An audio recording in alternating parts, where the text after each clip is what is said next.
This is China. China is a very huge country, right? And China is also known to be a very densely populated country. China right now is the second most populous country on earth, and it is second to India, and it has a rough population of around 1.4 billion humans. The population distribution is again concentrated in the industrial centers, and then you have the rural areas which are very scarcely populated. If you see China's population growth, it had almost crossed 1 billion around 1990 1980s, and it is expected to increase, and it has almost peaked around 2021, and now it is going for a decline. There was a series of photographic reporting done by Reuters, and there were comparative images of China. So the China back in the time and what China looks now. So China had steam engines, it had train engines which were running on coal, but now it has bullet trains. And not just a few, it has a lot of bullet trains. India is still trying to come up with one bullet train being operational, but China is already leading on this front. And you had people lining up for basic electronics like TVs back in the time, and now China is the lead manufacturer of most of the high-end tech which is happening in the world. You had people giving birth to children and resulting in the population boom, but now the problem is that people are not having enough kids. This is a direct result of the one-child policy which China had strictly enforced. And this is a good chart from Pew Research, where they show that the fertility initially in 1950s was 5.1, 5.8 per female. It was 2.8 in 1980s when one-child policy went into effect, and that led to a downward push, where the fertility rate dropped till 1.7. This is where the government inverted its approach and pushed for a two-child policy. But things went downwards, and around 2021 the TFR was 1.164. That is when Chinese government decided to implement a three-child policy.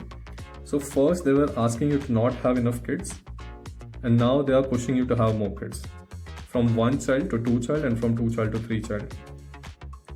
Now, so TFR is basically the total fertility rate, which is the expected number of children a woman who lives to end of her childbearing years is supposed to have. The best rate for TFR is 2.1, which is a replacement rate. This is where your population is sustained. Now, these are how types of population pyramids are. The most ideal is generally this one, because you are having rapid growth. But as our economy develops, you are going from this to this to this. This is where you have negative growth. To explain this population pyramid, the top part is the aged population, the middle is the working population, and the blue part is your non-working population. So they are under the ages of 0 to 14. So they are the kids and the infants of your society. Now what happens is, when you are in a rapid growth stage, you are having a baby boom. So you have a lot of kids, but as and when you move ahead, that population becomes aged and that moves up the pyramid. And when you don't have enough kids, it leads to a demographic decline. It leads to many macroeconomic factors, where the fewer people who are earning have to support a lot more of retirees. So the economic burden is very heavily concentrated on the working population. China's population pyramid back in 1990 was kind of a healthy structure. It was properly distributed in the age range of your the working population, and it had a very tapered view for the retirees. In 2000, you can see the shift is moving, where the bottom is becoming more tapered and you are having a diamond-shaped pyramid. In 2025, the diamond shape is more prominent, and you see that the number of kids or the number of young population which you have is significantly declined. This is a comparison of 1990, 2000 and the recent 2025. So you can see how the working age has been declining. So it's going from a fairly big chunk of the pyramid where you had a healthy pyramid, then it is changing and you have an almost kite-shaped structure. Because of this, China's population has also been falling, and it has fallen for the third consecutive year in 2025. The pink line is your birth rates and the yellow line is death rates, and around 2021-22 this is the first time where the death rate has increased when compared to your birth rates, and this is the reason why the population is declining in China.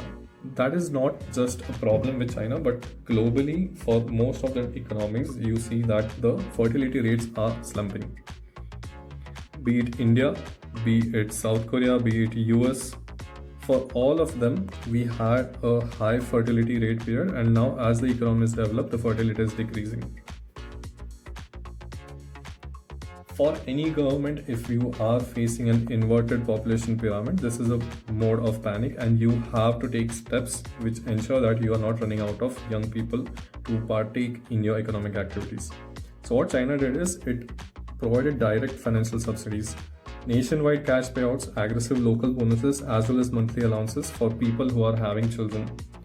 There are cases where if you have more than 3 children or if you're having more than 2 kids, you are getting more cash bonuses, cash incentives. There are also cases where they are providing education and housing support. So your preschool will be free, it will be funded by the government. If you're taking a housing loan and if you have multiple children, then you are getting more preferential credits for purchasing your house. China is also giving workplace leaves and marriage regulatory eases. So if you are applying for parental leave, you are getting extended parental leaves, and the marriage regulations are also eased. So previously there used to be restriction that you cannot marry anywhere in the country. You are restricted to the place where you were born. But now government is easing that so that you can marry anywhere you want in the country as well.